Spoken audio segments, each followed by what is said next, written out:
Pengenal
harus sudah gabung.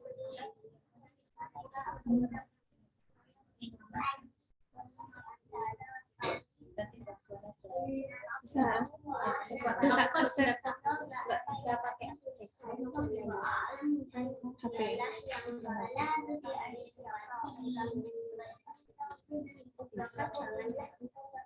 Itu bisa.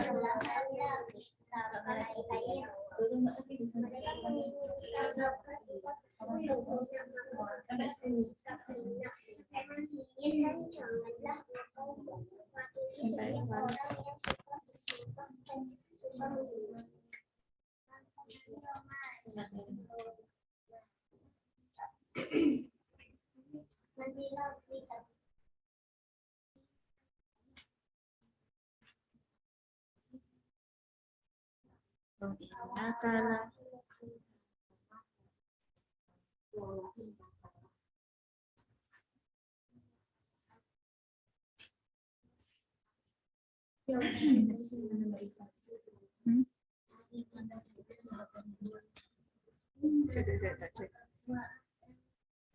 Yang ini, yang background putih apa yang kok jelasnya yang background putih, tapi kok yang background ini tuh jadinya kan beda tone soalnya jadi gini gitu.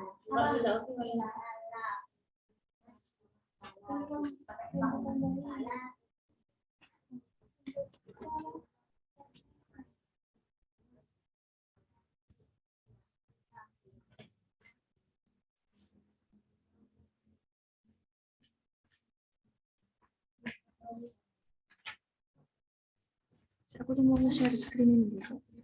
Bisa. Soalnya udah semua. Terus aku nyoba share sebentar ya. Ada suaranya apa enggak?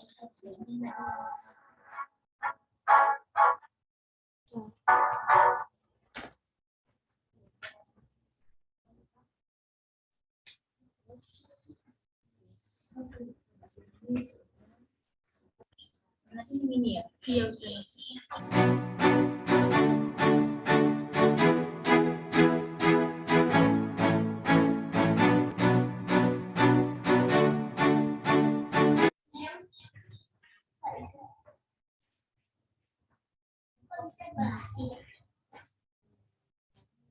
Sekarang apa yang tak share? Hilang. Aku tak mau bilang sedikit.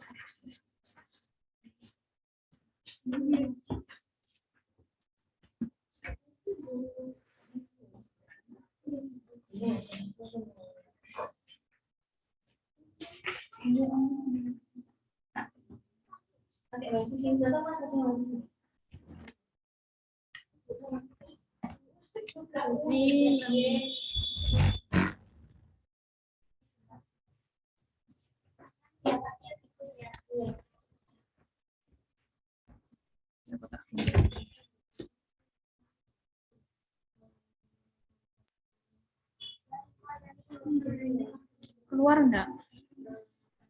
Nadine keluar enggak? Keluar.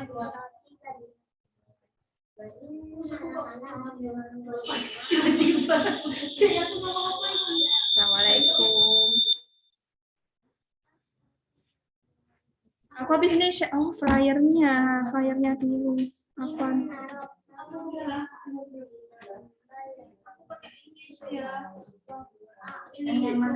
Iya, laptop aja. Apa?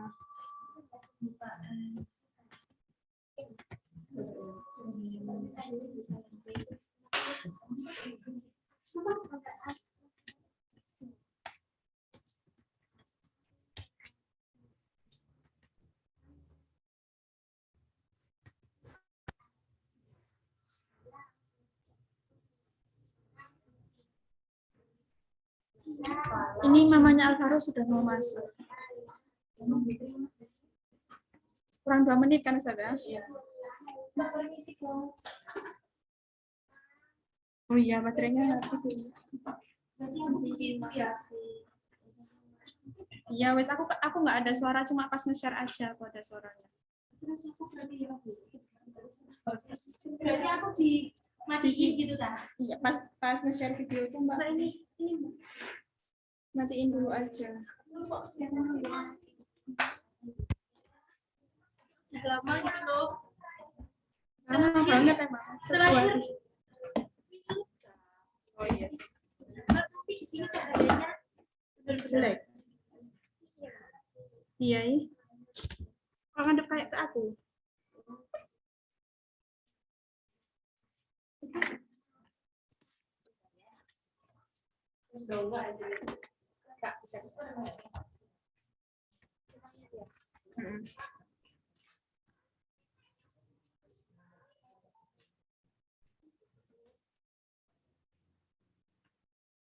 Alhamdulillahirrahmanirrahim.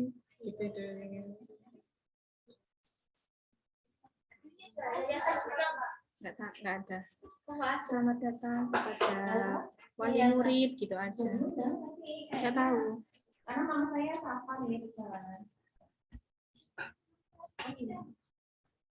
To people. Lainnya nggak ngomongin nggak.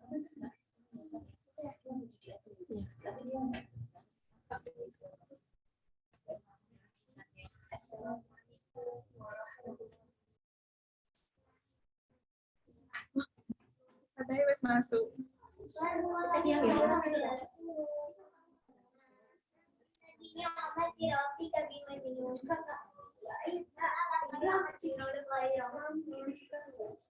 Alvaro mana ininya?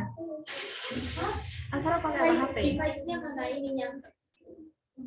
HP Mita. Bu Mita bantuin.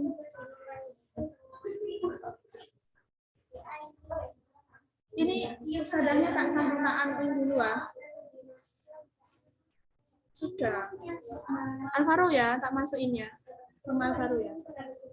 Kayak bisa ngomong, nggak bisa ngomong.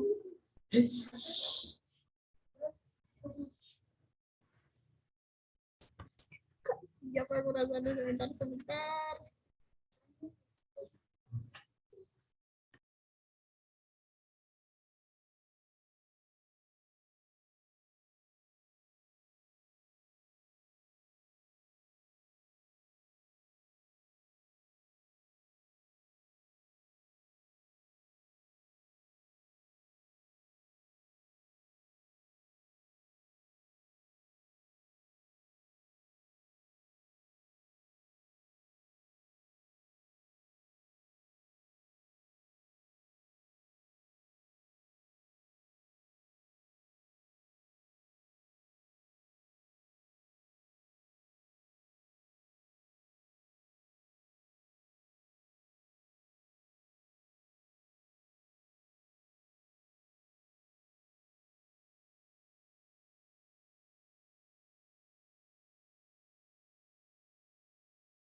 Bismillahirrahmanirrahim. Assalamualaikum warahmatullahi wabarakatuh.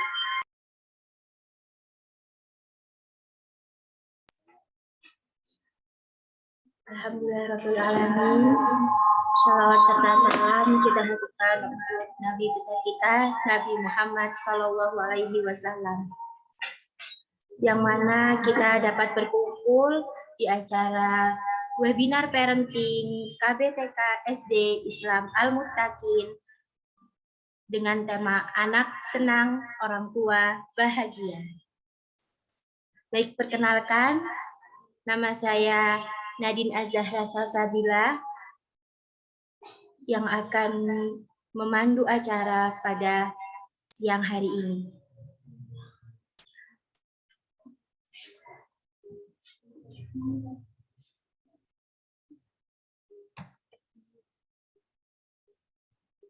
Baik, pada acara hari ini kita awali dengan membaca basmalah bersama-sama. Bismillahirrahmanirrahim. Ayah bunda, parenting hari ini yang berjudul Anak Senang Orang Tua Bahagia akan diberikan oleh Ustazah Finuril Aziza SPD. Baik, sebelumnya saya akan membacakan rundown pada acara hari ini. Yang pertama, pembukaan, pembacaan tilawah dan sari tilawah, kemudian ada penayangan video, pembacaan profil pemateri, kemudian dilanjut materi, lalu sesi tanya jawab, dan nanti juga akan ada penutup. Baik, langsung saja kita masuk ke acara pertama, yaitu pembacaan tilawah oleh Ananda Alvaro Kanzena Sakif, siswa SD Islam Al-Muttaqin, kelas 2. Kepada Ananda Alvaro, saya persilahkan. A'udzubillahiminasyaitonirrajim. Bismillahirrahmanirrahim. Wal qalami wa ma yasturun. Ma anta bi ni'mati rabbika bimajnun. Wa inna laka la ajran ghayra mamnun. Wa innaka la ala khuluqin azim. Wasatu basiru wa yubasirun bi ayyikumul maftun. Inna rabbaka huwa a'lamu biman dhalla an sabili wa huwa a'lamu bil muhtadin.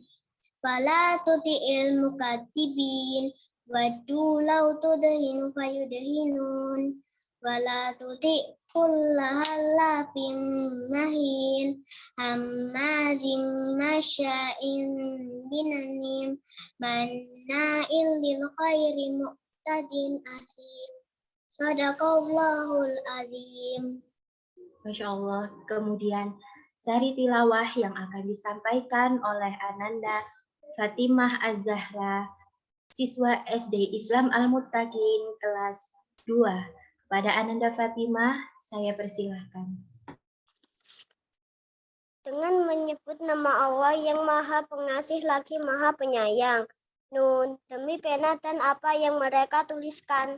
Dengan karunia Tuhanmu, engkau Muhammad bukanlah orang gila. Dan sesungguhnya engkau pasti mendapat pahala yang besar yang tidak putus-putusnya. Dan sesungguhnya engkau benar-benar berbudi pekerti yang luhur. Maka kelak engkau akan melihat dan mereka orang-orang kafir pun akan melihat siapa di antara kamu yang gila. Sungguh Tuhanmu dialah yang paling mengetahui siapa yang sesat dari jalannya. Dan dialah yang paling mengetahui siapa orang yang mendapat petunjuk, maka janganlah engkau patuhi orang-orang yang mendustakan ayat-ayat Allah. Mereka menginginkan agar engkau bersikap lunak, maka mereka bersikap lunak pula. Dan janganlah engkau patuhi setiap orang yang suka bersumpah dan suka menghina.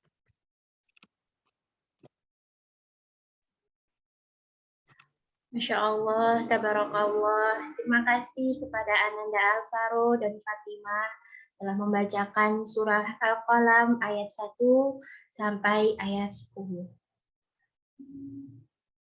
Kemudian dilanjutkan dengan penayangan video.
Wailul likulli humazatil lumazah.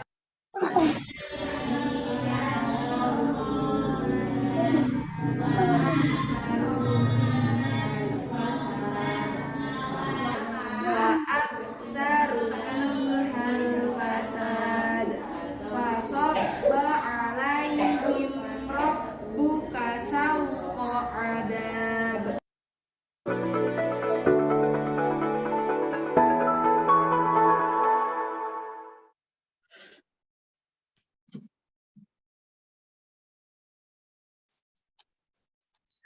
Baik, alhamdulillah itu tadi penayangan video kegiatan Ananda selama di sekolah dan di luar sekolah. Baik, selanjutnya pembacaan profil pemateri.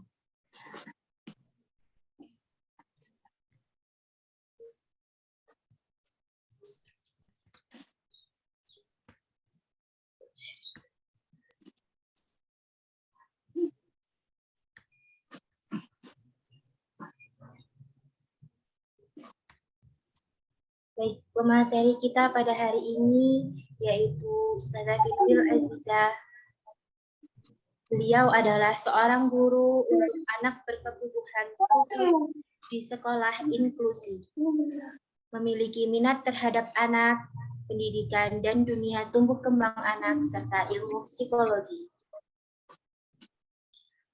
Pengalaman beliau yaitu menjadi guru pendamping khusus SDIT Insan Permata Malang, Kepala Unit Tumbuh Kembang GPK di SDIT Insan Permata Malang sejak tahun 2015 hingga 2017. ULP Tumbuh Kembang Talenta menangani kebutuhan belajar siswa berkebutuhan khusus di PAUD hingga SMP IT Insan Permata Malang sejak tahun 2016 hingga sekarang. Beliau juga sebagai trainer IP Edu Trainer IPM. Pendidikan beliau untuk S1 Pendidikan Bahasa dan Sastra Indonesia. Dan untuk non-formalnya beliau Neuroscience Terapan Smart Brain Energi Indonesia Jakarta. Neurokinestik Smart Brain Energi Indonesia Jakarta. Neuroliterasi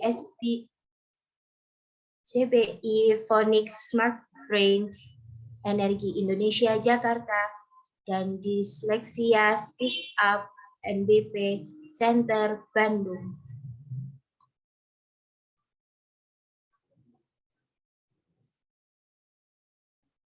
Baik, selanjutnya kita akan perkenalan terlebih dahulu kepada Ustazah Finuril Azizah. Assalamualaikum Ustazah. Waalaikumsalam warahmatullahi wabarakatuh. Ustazah siapa ini? Saya Ustazah Nadine, Ustazah. Ustazah Nadine. Selamat pagi Ustazah Nadine. Assalamualaikum. Waalaikumsalam warahmatullahi wabarakatuh. Baik, mungkin bisa dilanjutkan dengan materinya Ustazah. Siap. Tadi saya sudah kirim PPT ya, bisa dibantu share screen Ustazah Nadine. Baik Ustazah. Sebelumnya, Assalamualaikum warahmatullahi wabarakatuh. Ayah, bunda, ustadz, ustazah semuanya di TK Al-Mutakin ya, TK Islam Al-Mutakin, Kota Malang, Masya Allah. Terima kasih atas kesempatannya menghadirkan saya untuk bersama-sama nanti selama 1 jam ke depan ya, belajar tentang bagaimana mengasuh anak-anak dengan cinta dan bahagia. Luar biasa sekali. Alhamdulillahirabbil alamin. Puji syukur kehadirat Allah Subhanahu wa taala yang telah memberikan kepada kita semuanya kesempatan, sehingga pada kesempatan pagi hari ini Allah memberikan kita nikmat yang luar biasa ya. Nikmat untuk bisa mendapatkan ilmu yang karena masa pandemi itu Allah memberikan kepada kita banyak sekali kemudahan gitu ya. Untuk dapat ilmu, ternyata ayah bunda tidak perlu datang ke sekolah, hanya kepala sekolah sudah memfasilitasi ruang meeting online melalui Zoom, dan kita bisa belajar dengan lebih leluasa, dengan nyaman, tanpa kita harus mendatangi majelis ilmu gitu ya. Salawat serta salam semoga senantiasa tercurah limpahkan keharibaan Rasulullah Muhammad SAW, sang qudwah hasanah, beserta dengan keluarga beliau, sahabat beliau, para tabi'in, tabi'at, serta pengikutnya hingga akhir zaman.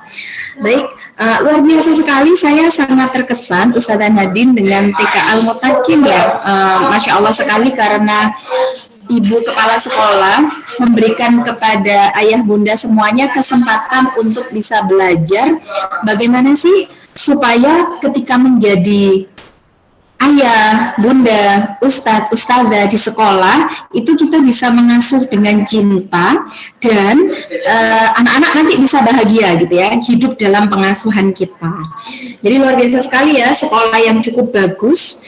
Salah satu indikatornya adalah kepala sekolah dan guru-gurunya itu mengedepankan ilmu-ilmu parenting, ilmu-ilmu tentang pengasuhan gitu ya. Tadi juga saya menyimak cuplikan videonya, kegiatan-kegiatan pembelajarannya begitu menyenangkan, tidak hanya terfokus dalam pembelajaran di dalam kelas saja gitu ya, tapi juga mengasah life skill, kemudian juga membekali anak-anak dengan Al-Quran ya, membaca Al-Quran, menghafalkan Al-Quran.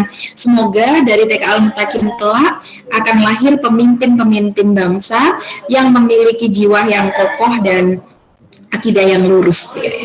Baik, saya mulai ayah bunda semuanya. Sebelumnya saya mau menyapa dulu ayah bunda dan ustadz ustadzah semuanya sudah sarapan? Sudah jam 10 ya, berarti sudah mau makan siang ya. Sudah sarapan ya? Mungkin boleh open mic. Sudah sarapan? Sudah. Sudah, alhamdulillah sudah sarapan, perutnya sudah kenyang gitu ya. Setelah ini kita bisa fokus ya, nggak boleh ngantuk. Bisa juga di chat gitu ya, di kolom chat coba chatkan emoticon gitu, emoticon yang saat ini ayah bunda atau ustazah rasakan ketika mendapatkan undangan dari kepala sekolah untuk menghadiri parenting pagi hari ini. Gimana ya emotnya ya? Adakah yang kok Jumat disuruh parenting, atau mungkin antusias ustazah? Coba gimana ini? Bisa diketikkan di kolom chat barangkali ya, ekspresi emosinya pakai emot tuh pagi hari ini seperti apa? Seneng nggak ya? Oke, sambil nanti. Masya Allah, seneng dari Bunda Menya ya. Emotikonnya adalah love gitu ya. Berarti menyambut dengan antusias ya, seperti tema kita pada kesempatan pagi hari ini. Insya Allah kita akan belajar bagaimana mengasihi Ananda dengan cinta dan bahagia. Slide berikutnya mungkin Ustazah.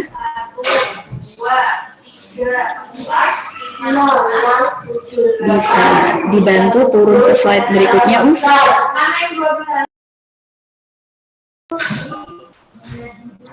sebentar, ini sepertinya slide-nya Ustazah Nadine bisa. Nah, sebelumnya ya ayah bunda, saya mau bertanya dulu nih. Sebenarnya pernah nggak kita menghadirkan pertanyaan ini dalam benak kita? Apa yang mereka sembah sesudah kita tiada? Jadi pernah nggak ayah bunda itu bertanya gitu ya, menanamkan ini dalam benak kita, kira-kira nanti anak-anakku, siapakah yang akan kau sembah setelah ibu bapakmu ini tiada?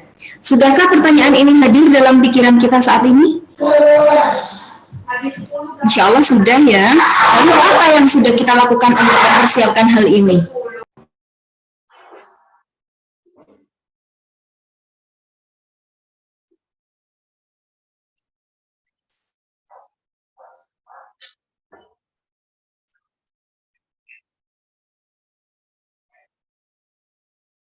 Baik.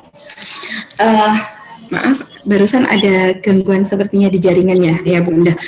Lalu kemudian siapa sih yang seharusnya melakukan ini gitu. Jadi sebenarnya kalau kita bicara tentang parenting, hal penting gitu ya, yang harus pertama sekali itu kita munculkan dalam pikiran kita, di benak kita, itu justru bukan gimana ya nanti kalau misalkan anakku itu nggak ranking 1, gimana ya kalau anakku itu sudah TK, TKA, TKB, tapi kok sampai sekarang masih belum bisa baca. Gimana ya kalau anakku itu sekarang sudah TKB tapi masih belum tuntas berhitung. Atau mungkin lebih visioner lagi, bagaimana ya nanti kalau misalkan aku meninggal dunia besok gitu di usiaku yang seperti saat ini, apa harta warisan terbaik yang sudah aku tinggalkan untuk anak-anakku. Sebenarnya bukan itu hal paling penting yang harus kita hadirkan dalam benak kita ketika kita mau memulai sebuah pengasuhan. Tetapi apa pertanyaan yang lebih penting daripada itu semuanya? Hadirkan ini ayah bunda, apa yang mereka sembah sesudah kita tiada. Harusnya kita cukup cemas dengan ini gitu ya. Anak-anakku, siapakah yang akan kau sembah setelah ibu bapakmu ini tiada. Jadi hadirkan ini gitu ya. Supaya apa? Supaya ketika mengasuh anak-anak itu kita benar-benar sejak awal itu menanamkan dalam diri kita itu niat gitu ya, niat solih gitu untuk mengasuh anak-anak supaya anak-anak kita itu mengenal siapa Tuhannya, lalu bagaimana cara menyembah dan bersyukur kepada Tuhannya. Slide berikutnya Ustazah Nadine.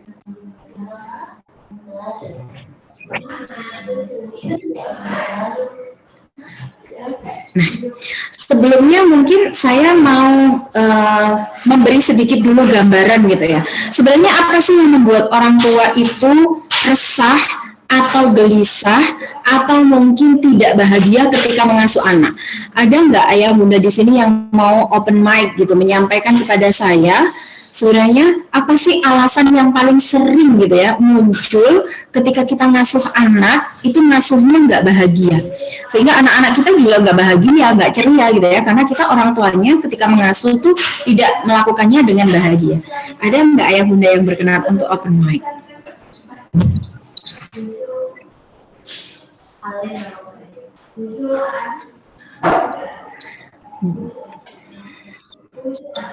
Belum ada ya? Bunda. Iya, ada nggak? Kira-kira apa ya alasan yang paling sering muncul gitu ketika kita itu mengasuh anak-anak, ngasuhnya itu nggak sambil bahagia, ngasuhnya itu cemas, ngasuhnya itu dipenuhi dengan rasa capek, ngasuhnya itu dipenuhi dengan rasa sedih gitu. Mungkin nggak apa-apa ya, cukup kita refleksikan dalam diri kita sendiri. Sebelum nanti kita akan membahas gitu ya lebih dalam tentang bagaimana cara ayah bunda mengasuh supaya ngasuhnya itu bahagia, sehingga nggak ada lagi capek, nggak ada lagi stres, nggak ada lagi emosi gitu ya. Maka di awal kita harus kembali lagi kepada ini, mencari hikmah di balik sakitnya melahirkan. Bukanlah sebuah kebetulan jika melahirkan itu sakit. Jadi Allah itu menjadikan proses melahirkan sakit itu bukan suatu yang kebetulan gitu ya, sama seperti Allah menciptakan manusia bukan untuk bersenda gurau gitu ya, tapi memang ada hikmah di balik penciptaan ini, ada tujuan gitu ya. Kenapa sih sebenarnya Allah itu menghadirkan rasa sakit ketika kita itu melahirkan? Bunda-bunda pasti masih ingat ya gimana rasa sakitnya melahirkan. Terutama ini yang melahirkan pervaginan ya, yang melahirkannya itu natural, secara normal, tanpa melalui proses sesar gitu ya. Jadi memang ada hikmah yang sangat besar, baik bagi ibu maupun bagi anak yang patut kita renungkan. Makanya para peneliti, dokter-dokter di barat begitu ya, terus kemudian juga ahli-ahli parenting itu memang benar-benar sounding gitu ya, menyampaikan kepada para bunda-bunda, terutama bunda-bunda yang masih muda gitu ya, ayo berjuang di kehamilan supaya kita lebih siap melahirkan secara natural atau melahirkan secara pervaginam ketika tidak ada memang hal-hal yang mendasari secara medis kita itu aman melakukan persalinan yang normal gitu ya. Tapi kalau misalkan secara medis itu memang mengharuskan kita bersalinnya secara sesar, insya Allah tidak ada masalah gitu ya. Tapi kalau misalkan hanya sekedar untuk alasan kita itu menghindari rasa sakit gitu ya, terus kemudian nggak mau berlama-lama dengan rasa kontraksi dan lain-lain, barangkali itu cukup menjadi alasan utama kenapa selama ini tuh ketika mengasuh anak-anak kita jadi orang tua yang nggak tangguh atau menjadi orang tua yang suka mengeluh. Ternyata di balik sakitnya melahirkan itu ada nilai-nilai yang Allah ingin tanamkan untuk ibu dan anaknya. Apa? Yang pertama perjuangan. Ya. Seorang ibu yang menjaga kehamilannya dari usia 0 bulan sampai 9 bulan siap dilahirkan itu pasti perjuangannya dahsyat gitu ya. Pasti perjuangannya berat gitu ya. Seorang anak pun gitu ya, bertahan hidup di dalam rahim, kemudian mencari posisi untuk dia membantu ibunya siap dilahirkan secara alami, itu juga perjuangan. Nanti mungkin bunda-bunda bisa lihat ya video tutorial proses persalinan di YouTube. Betapa seorang ibu dan bayinya itu sama-sama berjuang supaya bisa lahir ke dunia ini dengan cinta dan kasih sayang. Kemudian yang kedua, itu pasti ada pengorbanan.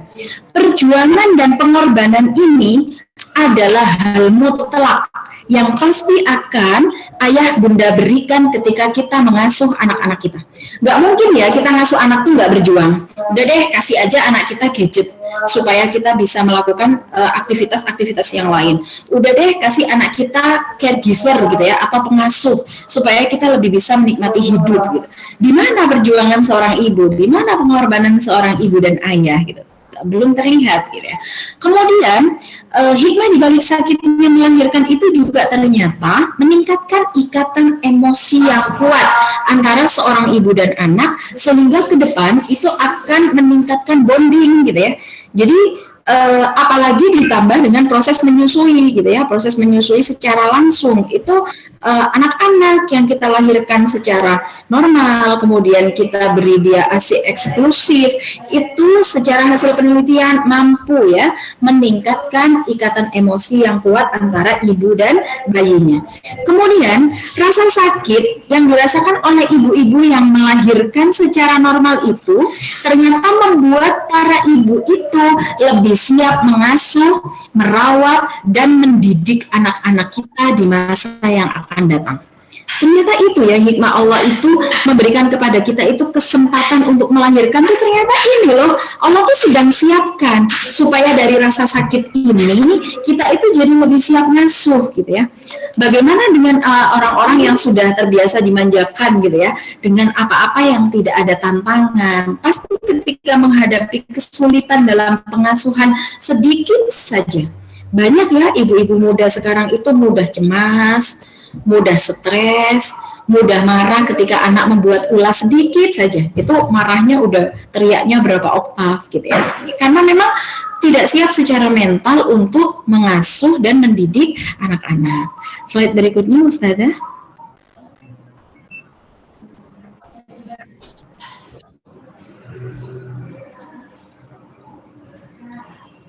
Nah, ini ya. Kemudian kita juga akan belajar bagaimana menjadi orang tua untuk anak kita.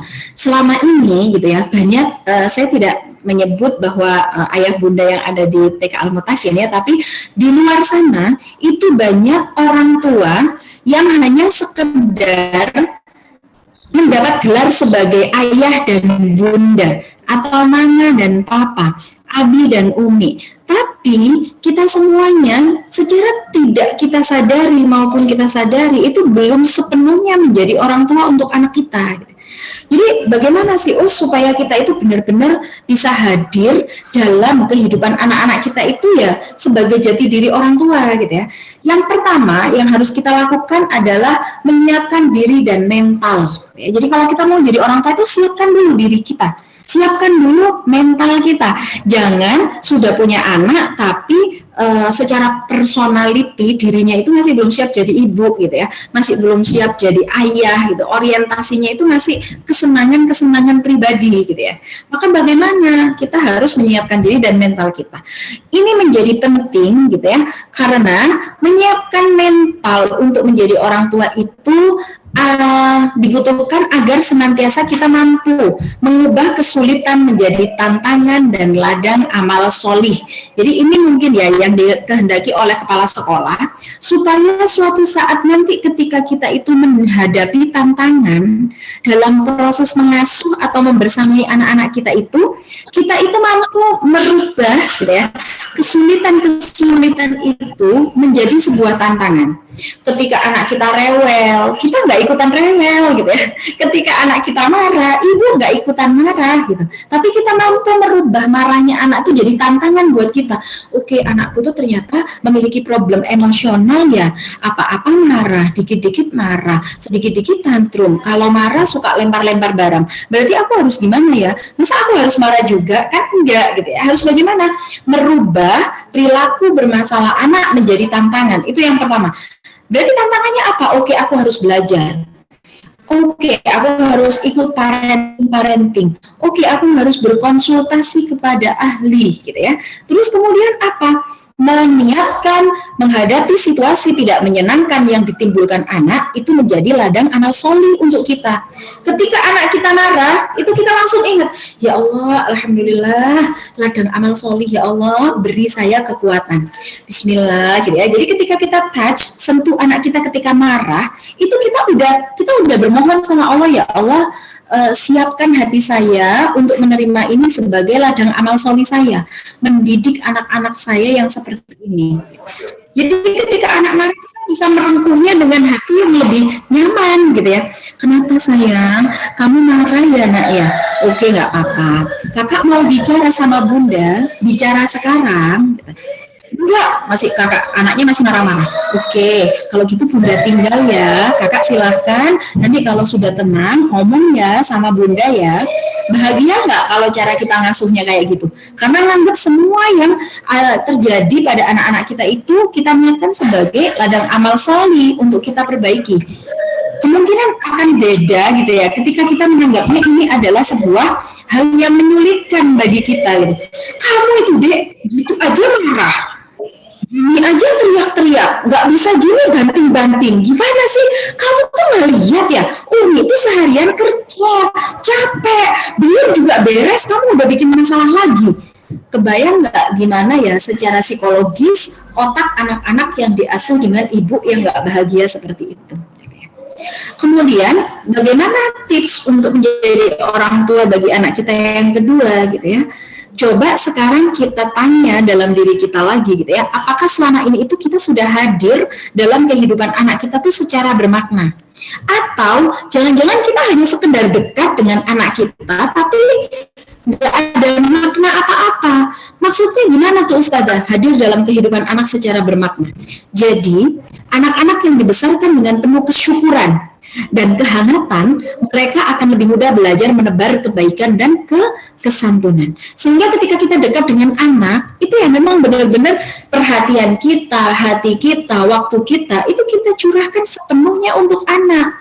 Untuk apa? Untuk kita selalu bersyukur sama Allah, ucapkan gitu ya, bisikkan dalam telinganya, ya Allah dek, mama tuh seneng banget Allah kasih kamu ke kehidupannya mama. Atau mungkin, ya Allah kak, terima kasih anak ya, Umi tuh bersyukur banget punya anak kayak kakak. Meskipun anak kita masih banyak catatan-catatan, karena memang mereka masih anak-anak gitu ya. Jadi anak-anak yang kita besarkan dengan kesyukuran, kita besarkan dengan kehangatan, dengan kasih sayang, itu ketika nanti dia dewasa, mereka itu akan menjadi orang-orang yang mudah gitu ya, menebar kebaikan dan kesantunan di lingkungannya.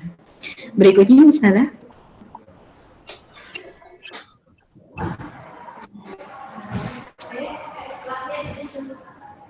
Nah, karena saat ini kita harus orientasinya ke sini ya Ayah Bunda, bagaimana kita bisa menghasilkan anak-anak yang kokoh jiwanya. Ini penting, apalagi pendidikan di sekolah-sekolah Islam tidak boleh menanggalkan ini gitu ya.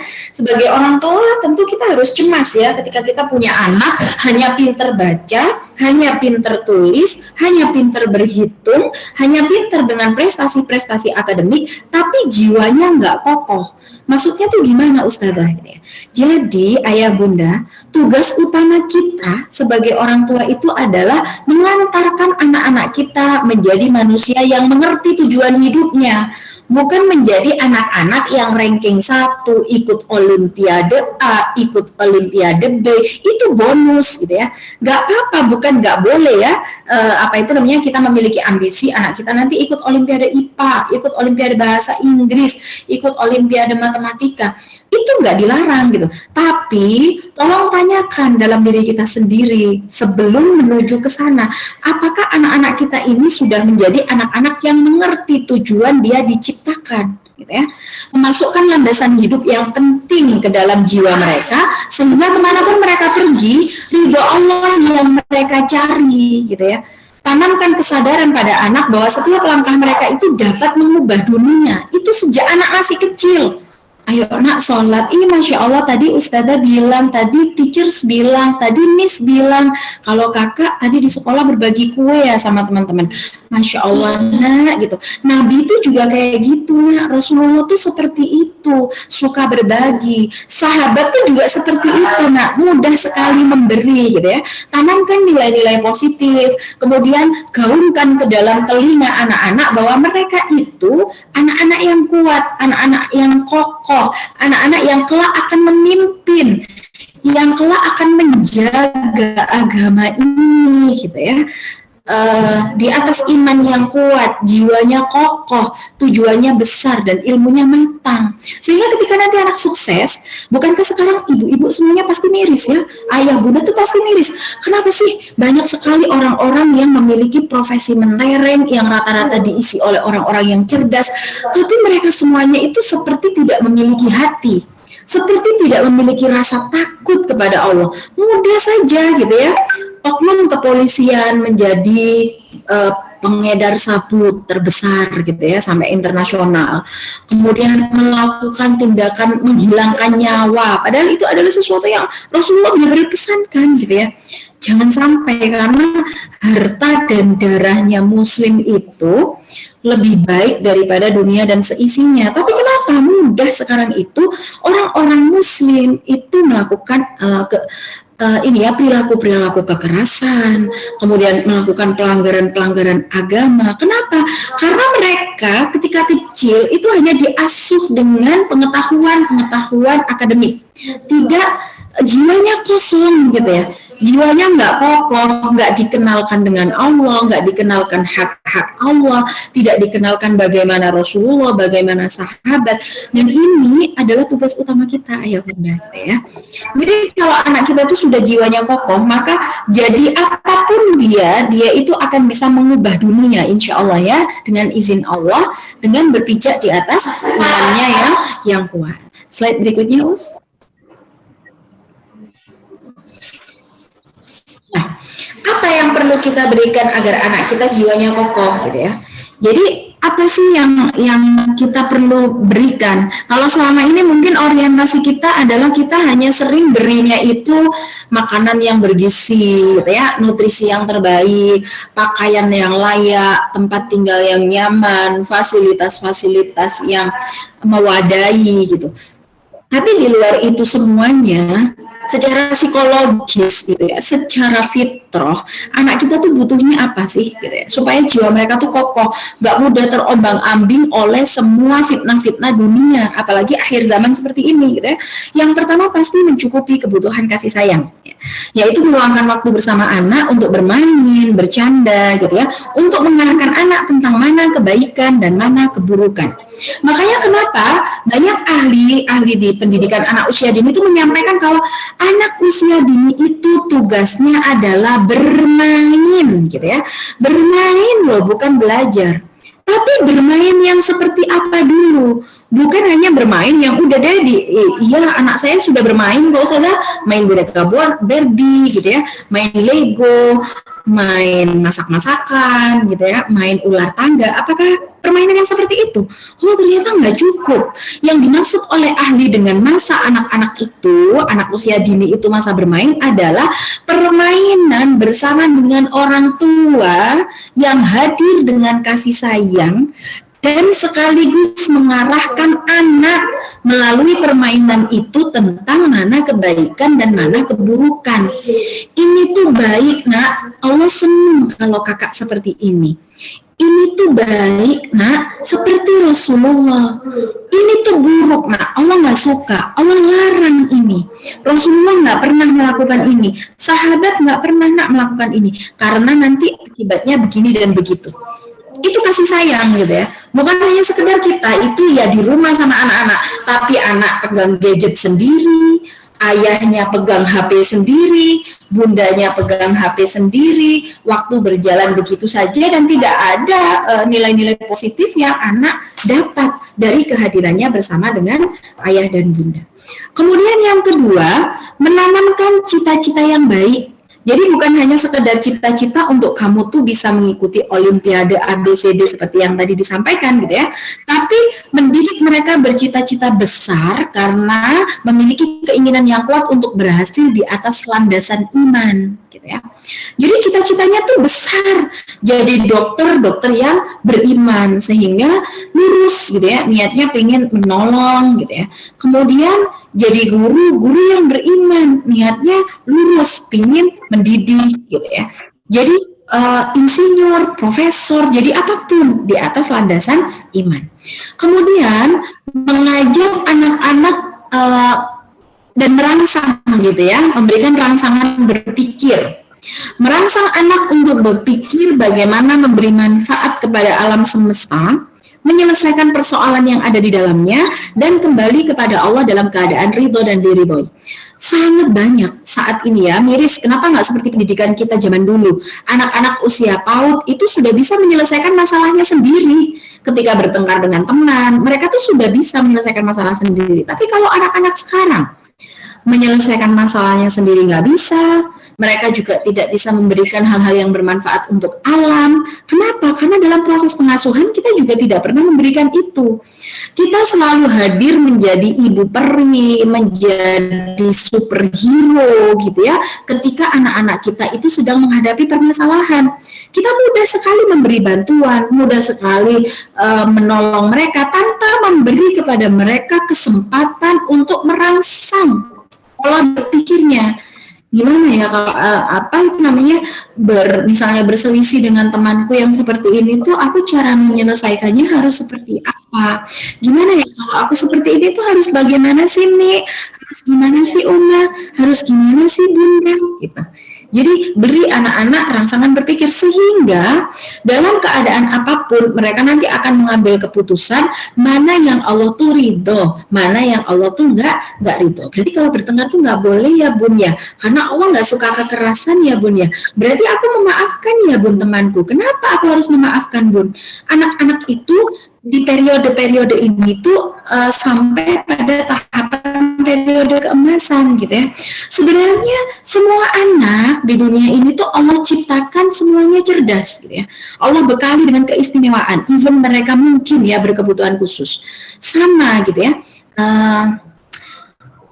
Antara anak-anak yang dilahirkan di Jepang dengan mungkin anak-anak yang dilahirkan di Fak-Fak atau NTT, NTB, mereka sama-sama dilahirkan di daerah penghasil ikan terbesar gitu. Tapi kenapa kualitasnya beda? Karena mereka dibesarkan dan diasuh oleh orang-orang yang berbeda. Anak-anak di Jepang tuh makannya ikan juga, karena di sana ini ya penghasil ikan sebagian, dan bagaimana kita memahami bahwa ikan itu adalah makanan yang baik juga untuk menutrisi perkembangan otak anak. Tapi kenapa berbeda gitu ya? Berikutnya Ustazah.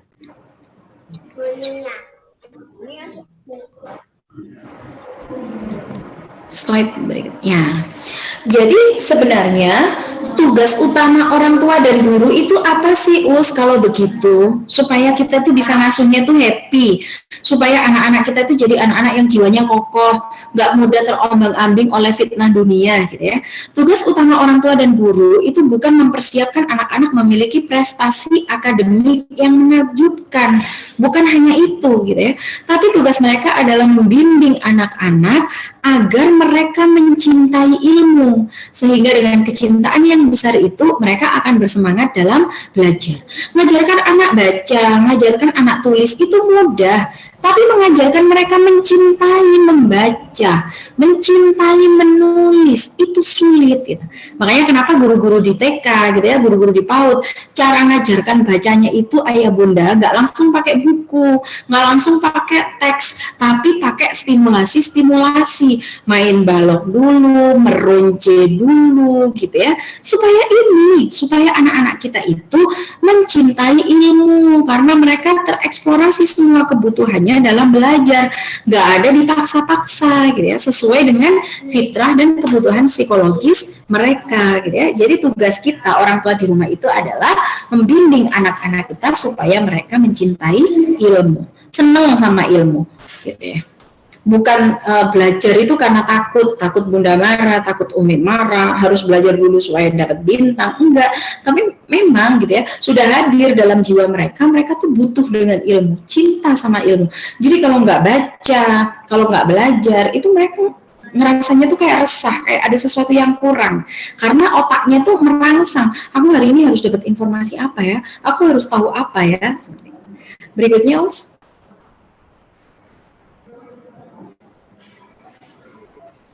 Nah, makanya kenapa kita tuh nggak boleh ya ketika anak-anak kita di PAUD itu orientasi kita tuh terlalu akademik. Pengennya tuh nuntut baca tulis hitung. Kalau anaknya TKB belum bisa baca, belum bisa nulis, dilesin. Kalau nyampe rumah nanti masih dipaksa-paksa belajar lagi sama bunda. Mana bunda ngelesinnya sambil bawa penggaris gitu ya.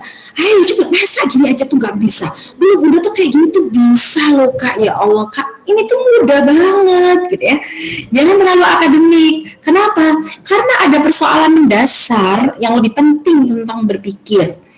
Yakni bagaimana meletakkan landasan berpikir dengan perspektif religius.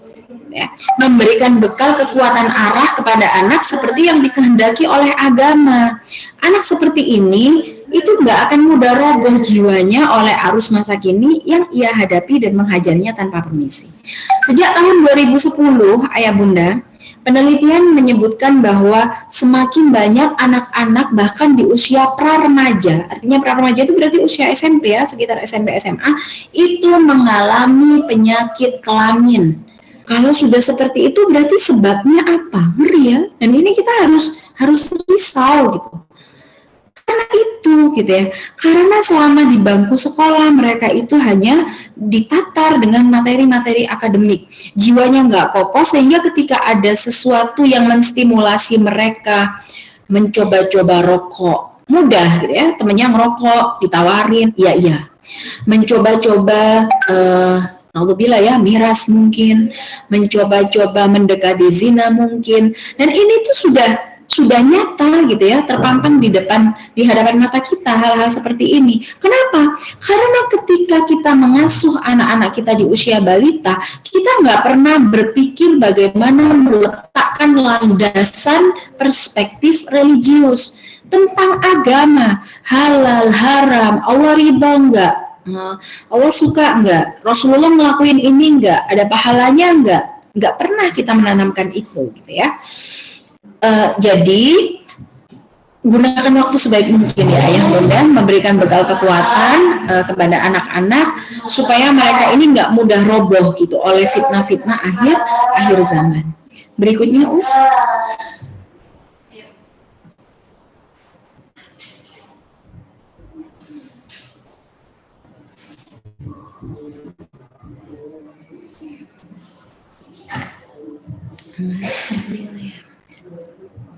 Nah, sekarang kita akan melihat kembali ya bagaimana tugas perkembangan dan stimulasi usia kelompok bermain. Kalau gitu sebenarnya gimana sih caranya kita ngasih kegiatan-kegiatan gitu ya ketika anak kita tuh usianya di kelompok bermain atau KB atau playgroup. Usia anak saya itu 3-4 tahun Ustazah. Mereka itu punya apa gitu ya. Jadi usia ini Ayah Bunda, usia 3-4 tahun itu merupakan tahapan setelah transisi ya, masa peralihan dari toddlerhood gitu ya menuju young preschool.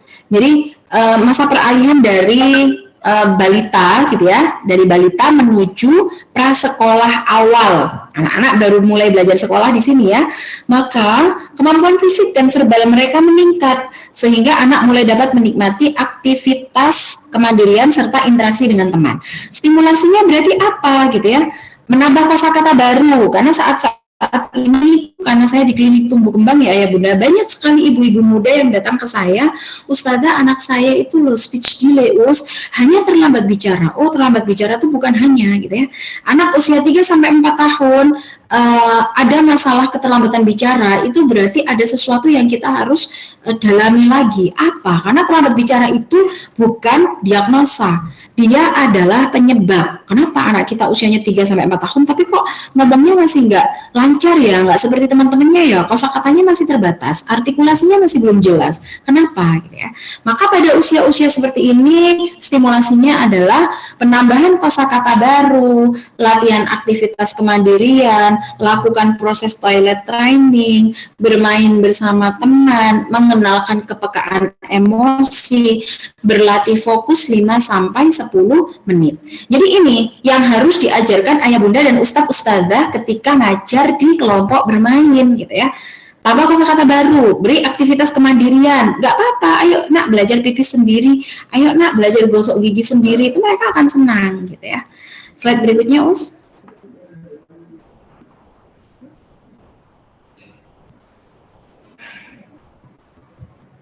Nah, tugas perkembangan dan stimulasi usia TKA, usia 4-5 tahun, itu apa sih gitu ya. Jadi kalau anak-anak saya itu TKA berarti nanti kegiatannya kalau di rumah seperti apa gitu ya.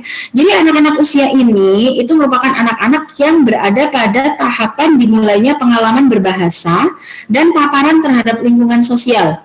mulai meninggalkan zona nyaman di dekat orang tua, karena sudah harus sekolah ya, belajar memilah emosi. Oh, ini emosi sedih, ini emosi senang, aku tuh boleh marah kalau kayak gini, aku tuh boleh malu kalau seperti ini, gitu ya.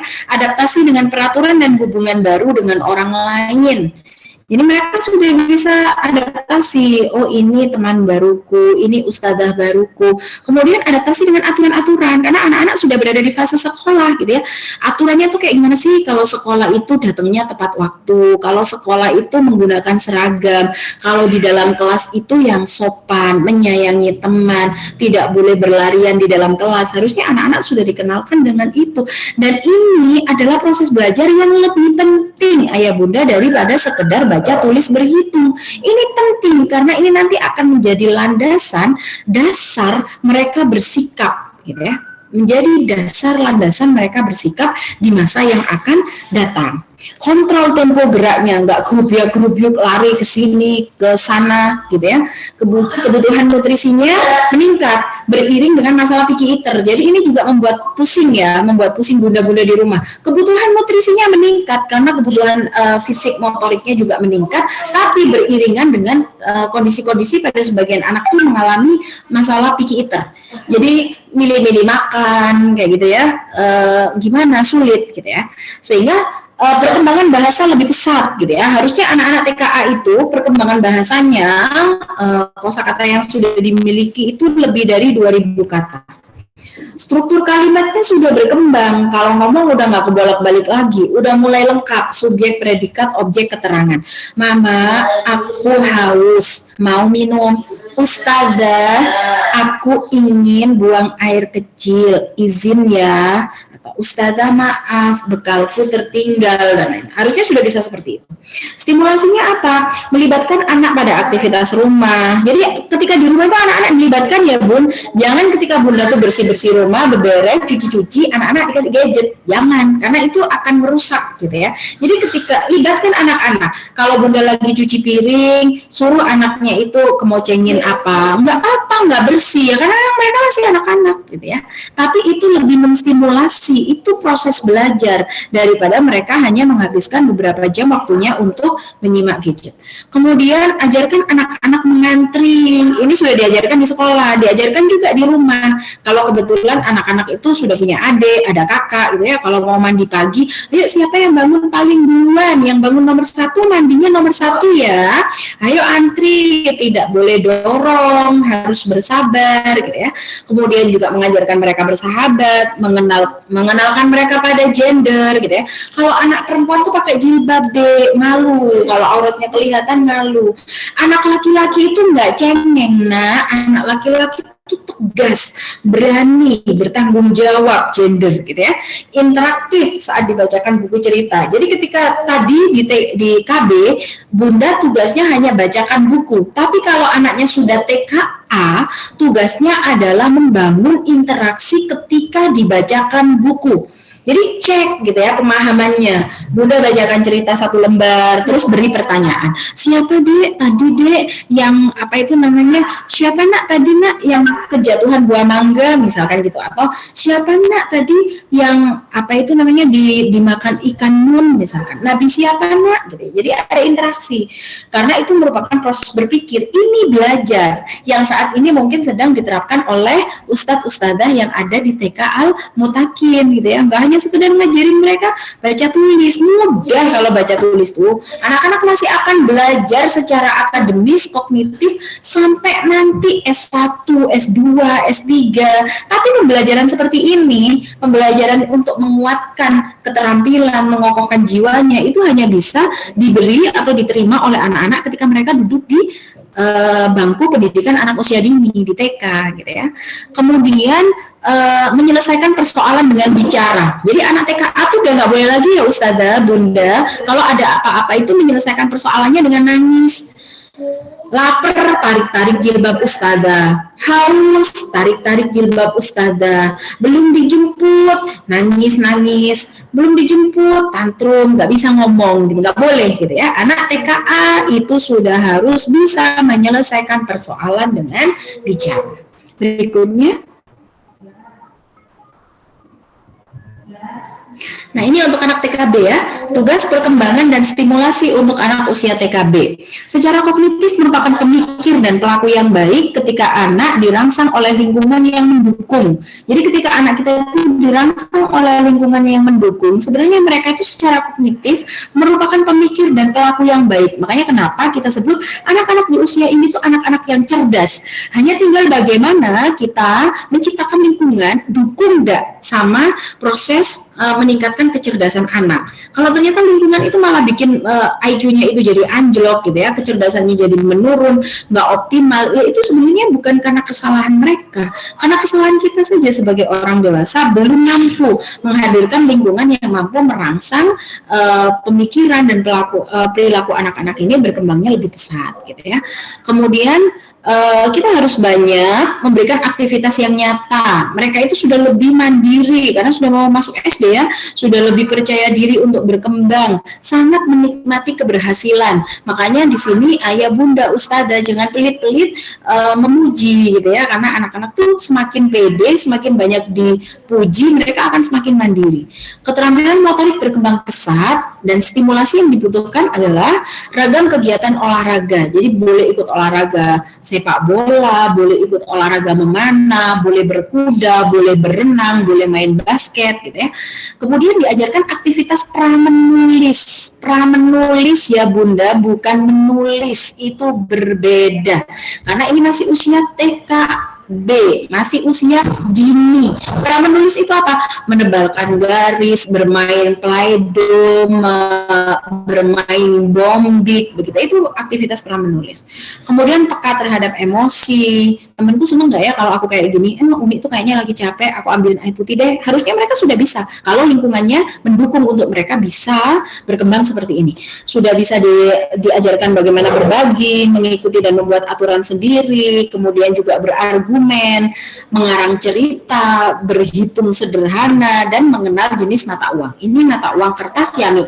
Kalau ini yang logam ya Mi, ini nilainya berapa sih Mi? Meskipun masih belum konsisten, tapi anak-anak sudah bisa kita kenalkan untuk aktivitas-aktivitas berhitung yang lebih fungsional. Berikutnya Us.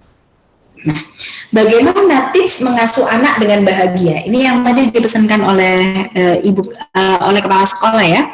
Saat ini itu ada banyak sekali orang tua yang sangat serius gitu ya, melatih diri mereka dalam hal pendidikan anak. Namun, terkadang komitmen ini malah berdampak pada kurangnya perhatian pada diri sendiri. Jadi sekarang itu banyak sekali ibu-ibu muda itu mati-matian belajar parenting, mengupayakan semua yang didapat dari para ahli, dari psikolog, dari para pakar parenting, semuanya pingin diaplikasikan.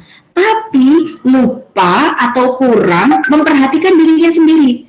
Sehingga membuat para orang tua muda ini rata-rata gitu ya sulit untuk merasa bahagia dengan kondisi pribadi mereka. Sehingga apa? Dikit-dikit bilangnya aku tuh butuh healing mas gitu kan, ketemu sama suami. Aku tuh butuhnya rekreasi. Aku tuh stres, capek aku tuh di rumah sama anak-anak. Aku tuh butuhnya refreshing kayak gitu ya. Itu kenapa? Karena pengen ngasih pengasuhan yang ideal tapi melupakan kebutuhan dirinya sendiri. Dan ini nggak boleh gitu ya. Padahal semua yang akan dinikmati anak kita besok itu tergantung pada kita sebagai orang tua hari ini.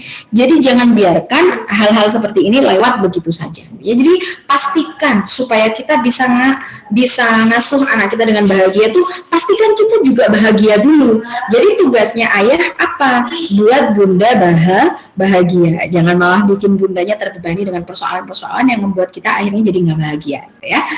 Berikutnya Ustazah.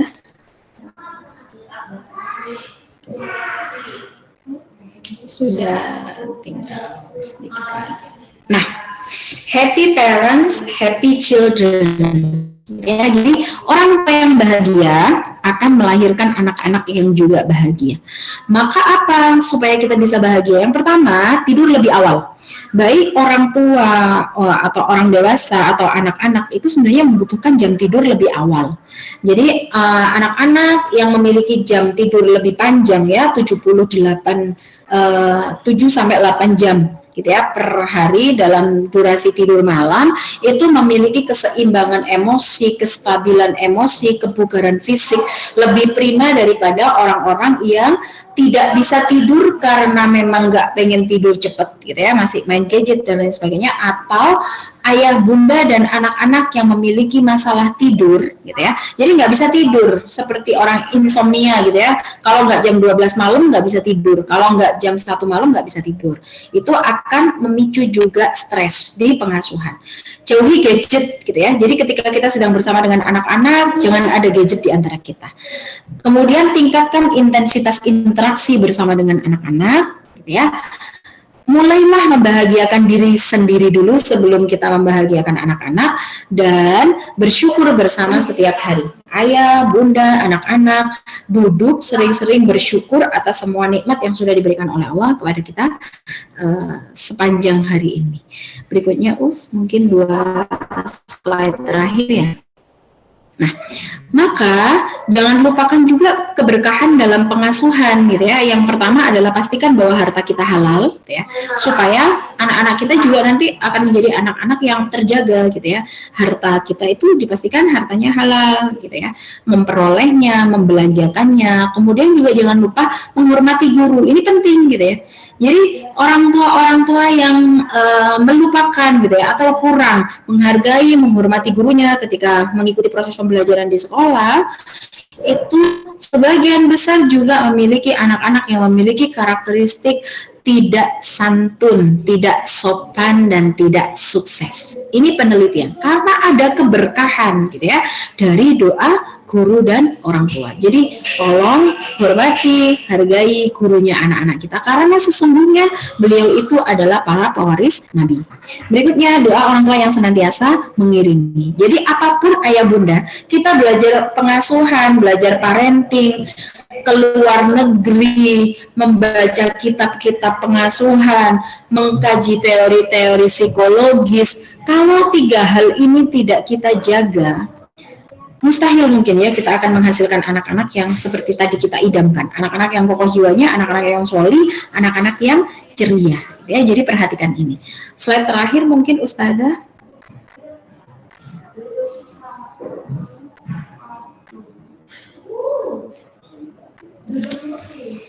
Nah, menurut Imam Al-Ghazali ya, parenting itu hal pertama yang harus dilakukan oleh orang tua dalam mendidik anak adalah memperbaiki diri sendiri.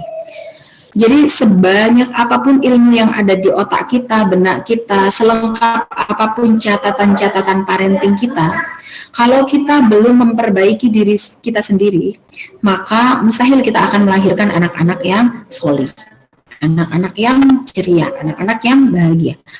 Karena mata anak-anak itu menyaksikan dan telinga mereka itu mendengarkan orang tuanya.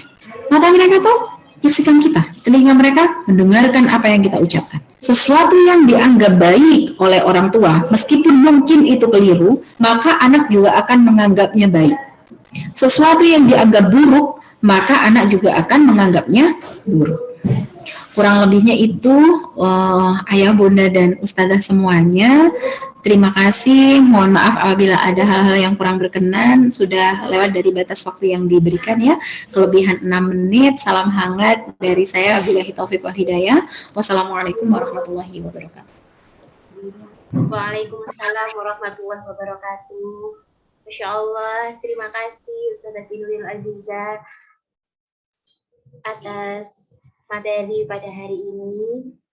Mungkin ayah bunda ada yang mau bertanya?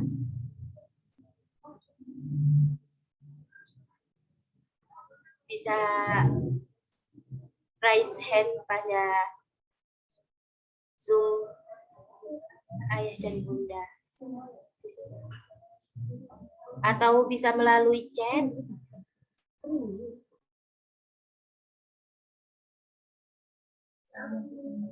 Baik, sambil menunggu mungkin saya ingin bertanya dulu, apa boleh Ustazah Finuril?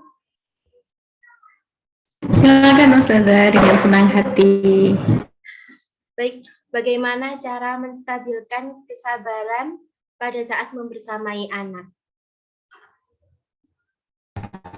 Ya mungkin Masya Allah ya, pertanyaan yang sangat menarik. Bagaimana cara kita menstabilkan emosi atau keadaan ketika kita sedang mengasuh anak atau membersamai anak gitu ya. Yang pertama, seperti yang tadi disampaikan dalam slide ya Ustazah, yang pertama itu yang harus kita lakukan adalah sebenarnya berdoa. Berdoa memohon kepada Allah supaya Allah menghadirkan kelembutan dalam hati kita. Tapi doa itu saja tidak cukup. Tambahkan juga doa, semoga dari kelembutan yang dihadirkan oleh Allah itu tidak membuat anak-anak kita itu berani kepada kita, gitu ya. Tidak meruntuhkan wibawa kita. Tapi dengan kelembutan kita itu semakin anak-anak itu terjaga dari hal-hal yang mungkin melukai perasaan kita. Karena ada ya, orang tua itu yang memiliki hati yang lembut, sabar, ternyata anaknya ngelunjak gitu. Semakin dilembutin, semakin kita sabar, ternyata anak-anak kita tuh jadi anak-anak yang berani. Jadi kalau berdoa kepada Allah itu bermohonnya yang lengkap redaksinya gitu ya.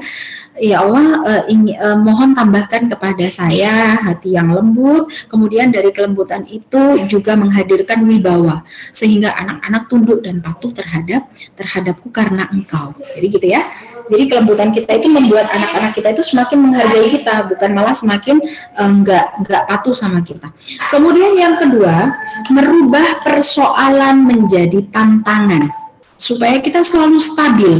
Jadi ketika anak kita itu berulah, ketika anak kita tuh tantrum, ketika anak kita melakukan hal-hal yang membuat kita capek, ubah dulu semuanya itu menjadi tantangan.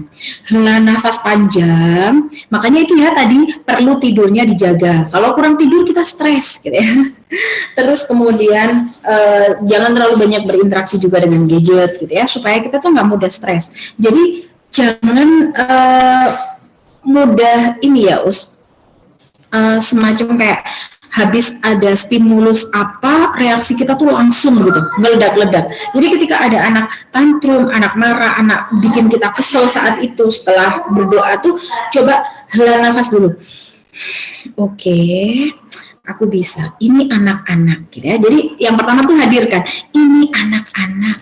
Mereka masih anak-anak, berpikirnya anak-anak, perilakunya anak-anak. Sehingga dari situ kita akan muncul gitu ya, perilaku pemakluman, memaklumi anak-anak yang seperti ini, tapi tidak hanya sekedar juga berhenti di memaklumi Allah yang memang masih anak-anak, tapi perilaku memaklumi marahnya anak-anak, lalu kemudian kita cari solusi. Oh, ini tantangan. Anakku tuh suka marah, berarti aku harus apa ya? Oh, aku harus belajar lagi parenting. Oh, aku juga harus mengendalikan diri.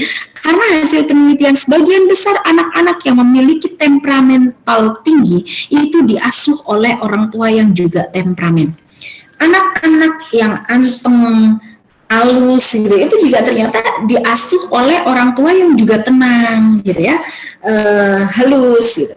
Anak-anak yang aktif itu ternyata juga diasuh oleh orang tua yang energik, suka bergerak. Jadi rubah dulu perilaku menjadi tantangan. Oke, ini tantangan, ini anakku, saya akan belajar.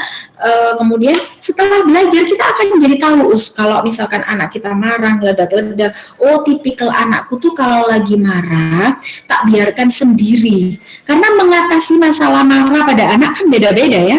Ada anak yang ketika marah tuh pengennya diberi perhatian lebih gitu, malah pengennya itu dipeluk, malah pengennya itu dimanja-manja. Ada anak yang ketika marah tuh pengennya tinggal aja, karena semakin kita tanya, dia akan semakin merasa nggak nyaman, semakin marah. Jadi itu ya, berubah persoalan menjadi tantangan ngasuh, tantangan mengenali anakku tuh kayak apa, kalau lagi marah seperti apa, kalau lagi seneng seperti apa, kalau lagi berulah seperti apa. Kemudian yang ketiga, supaya emosi kita juga stabil, anggaplah seluruh kesulitan dan tantangan dalam mengasuh anak ini sebagai ladang amal sholih. Kalau kita udah nganggapnya kayak gitu, apapun tuh plong gitu ya. Rasanya, alhamdulillah Allah kasih anakku hari ini marah, berarti ini tantangan, aku harus lebih belajar lagi gimana menghadapi anakku yang seperti ini. Dan alhamdulillah ladang amal sholih lagi. Oke nak, Umi akan bersabar untukmu. Oke nak, Umi akan berjuang. Ya Allah, beri aku kesabaran. Ya Allah, semoga sabarku ini membuahkan pahala. Ya Allah, aku sedang benar-benar mengasuh, aku sedang benar-benar mendidik anakku. Sehingga kita belajar parenting kayak gini tuh niatnya juga ke sana gitu ya, supaya kita tuh nggak niatnya setelah ini di screenshot, setelah itu dijadikan status di WA, terus kemudian ditulis terus udah gitu ya. Niatkan segala-gala kebaikan itu untuk Allah. Jadi ketika anak kita berulah gitu ya, menggoda, meminta perhatian dengan berbagai macam perilaku yang bikin kita jadi marah, insya Allah kalau kita sudah menghadapi dengan 3 itu tadi, kita akan jadi orang tua yang bahagia. Dan anak-anak kita akan jadi tumbuhnya jadi ceria gitu. Oh, aku marah tuh bundaku tuh ekspresinya tenang. Oh, ternyata kalau kayak gini tuh tenang. Aku tuh nggak perlu marah-marah. Anak itu juga belajar loh dari bagaimana cara kita bersikap. Mereka itu belajarnya nggak melulu dari apa yang kita ucapkan, tapi mereka juga belajar dari apa yang mereka lihat dan belajar dari apa yang mereka dengar. Jadi 3 itu mungkin Ustazah, berdoa, kemudian rubah masalah menjadi tantangan.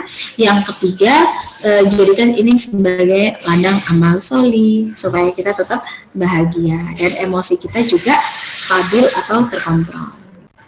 Allahu a'lam. Baik, Masya Allah. Terima kasih Ustazah Finuril Aziza.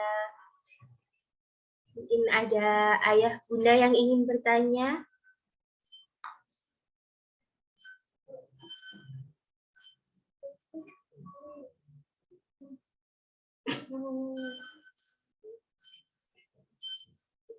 Baik, sepertinya sudah tidak ada pertanyaan, Ustazah.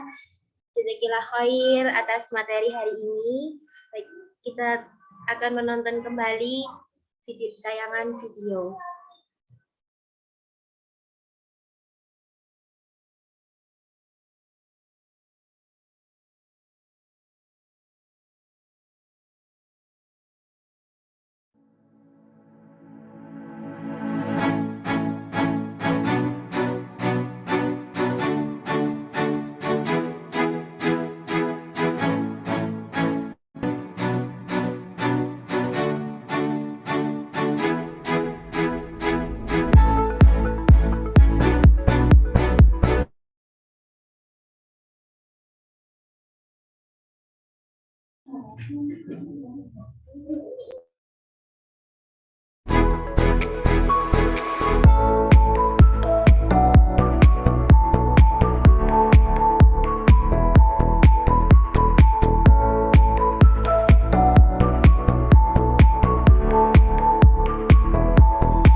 Baik, itu tadi cuplikan tayangan video bagi ayah bunda yang tadi terlambat hadir. Untuk sekedar informasi bahwa untuk siswa TK, lulusan siswa TK itu adalah target target tahfiz, yaitu menyelesaikan juz 30. Kemudian untuk siswa SD Islam Al-Mutakin menyelesaikan 3 juz, yaitu juz 28, juz 29, dan juz 30.